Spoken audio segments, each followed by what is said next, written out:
It started as any job search would, a posting on ZipRecruiter for a major bank, a LinkedIn application for a tech startup, an email from a recruiter about a top PR job. But on the other end, it's not employers, it's scammers. Job scam recruiting texts and fake job postings are on the rise, according to the Federal Trade Commission, targeting the millions of Americans hunting for work and taking advantage of a slowing job market.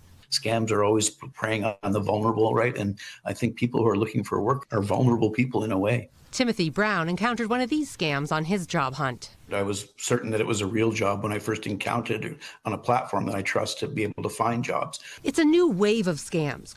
And some of those poorly worded text messages you've probably received. Now, some fake listings are nearly indistinguishable from legitimate job postings, and they're popping up on trusted job hunting websites like ZipRecruiter and LinkedIn. You cannot give these postings more credibility simply because they appear on a legitimate site. These sites are doing the best they can to vet and review these postings, but there isn't some threshold where they are reviewing every single one before it gets posted.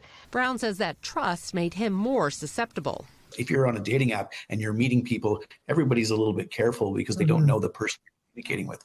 But when you're on LinkedIn, the trust level is so much higher to begin with.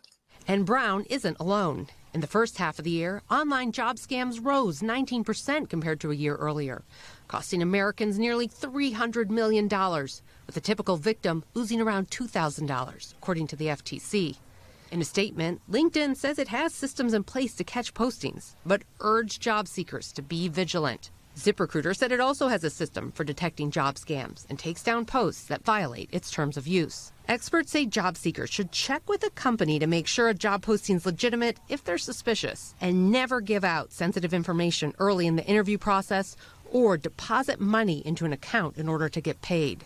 Sagar Wagankar has been hunting for a job since getting laid off from the State Department in May. He realized a prospective job was likely a scam after they pressed him for sensitive information early in the interview process. I was a little embarrassed when I first posted about this on LinkedIn, but the amount of support I got, it kind of validated that no, this is something that a lot of people are going through. A lot of very intelligent, experienced people. It's hard to track who's behind the scams because bad actors mask their identity behind fake emails, phone numbers, and IP addresses. But cybersecurity experts think many are coming from the same criminal organizations in Southeast Asia that have been linked to other high-profile swindles in recent years, like romance scams on dating apps. We have to be aware that there are people in this world that are happy to leverage that against us, and they will use your desperation, your hope, your fear of not having employment. And a warning for the growing number of Americans struggling to find jobs.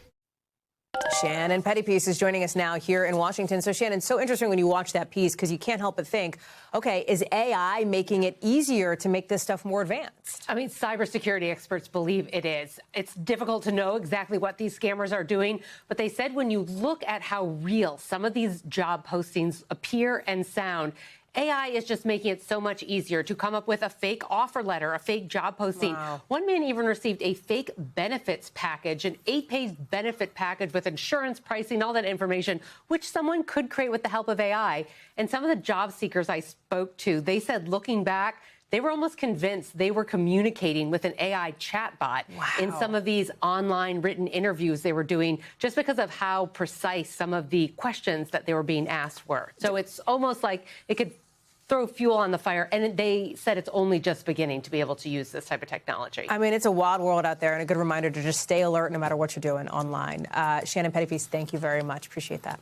We thank you for watching. And remember, stay updated on breaking news and top stories on the NBC News app or watch live on our YouTube channel.